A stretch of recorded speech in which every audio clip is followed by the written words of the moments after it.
Muraho neza bakunda ubuzima.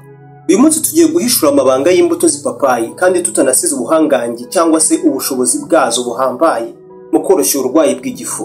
Ese wari uzi ko utu tubuto duto cyane dushobora guhangara aside yo mu gifu ku bantu bayigira ibatwika kubi? Byose tubikomojeho kuko hari umukunzi wacu watubajije ati mbese umuntu ugira gazi mu gifu izo mbuto z'ipapayi nyine umuntu yazikoresha ate? Gaze ndumva ariko ari aside kuko bibaye gaze byaba ari ugutumba, ubwiyo yaba ari iyindi ngingo. Ariko aside mu gifu, ukuvurwa kwa aside nyinshi mu gifu ndetse no gusa n'igaruka igutwika mu muhogo ibizwi nka acide reflux. Muri iyi ngingo y'uyu munsi nibyo tugiye kuvugaho. Uri kumwe na Samuel Mugisha muri iki kiganiro ni wawe wari ubizi kuri Tele Montagne Rwanda.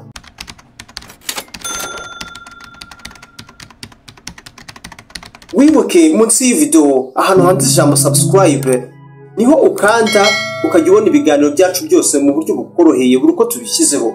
Ngizo imbuto.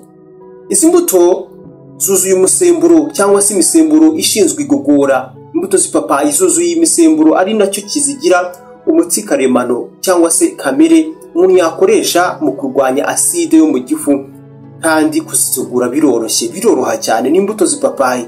Izi mbuto zaba zibikora gute rero? Tangira ukura imbuto z'ipapayi mu ipapayi ryahiye neza, hanyuma uzinike mu mazi. Kwinika mvuga hano ni ukuzoza vuba ku buryo zidatinda mu mazi. Reka noneho umubwire utuntu uhita wikorera niba umaze gukora ibyo ngibyo. Hanyuma nyuma yo kuzoza kuzisukura uko wabyita kose, ushobora kuzijya mu buryo ushaka. Wazisya mu tumashini twabugenewe nk'utwitwa blender, wazisya mu tumashini twabugenewe utuzwi nka blender, uburyo bisa n'ibikoze uruvange. Ahangaha ukazinywana n'indi mitobe nka ji ikorewe hariko y'imbuto nyine kuba zikora bakoresheje blender. Cyangwa se nanone za mbuto zawe nyuma yo kurya ipapayi ryawe aho kuzijugunya wanazinyanyagiza kuri salade ukaziryana n'ibindi. Ngo ni ibiryo uretse ko n'uwabishaka yazumisha akazisya cyangwa se akazibeta uburyo zikora ifu. Wenda reka ntitubyinjiremo cyane, ibi twazabikorera ikiganiro tuvuga process, uburyo bwuzuye wabikora uramutse usifuza nk'ifu, uburyo zimara igihe kirekire.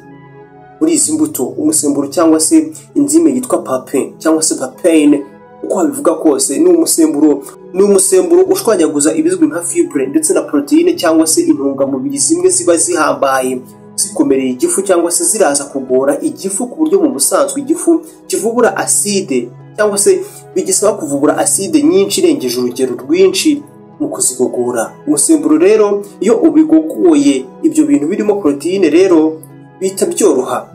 Imbuto rero z'ipapayi zigabanya aside yashoboraga kuba iy'umurengera yari gusabwe kugira ngo za proteine twavuze zigoye ngo zigogorwe, cyangwa se zari bugorane kugira zigogorwe neza mu gifu kugira ngo zigogorwe.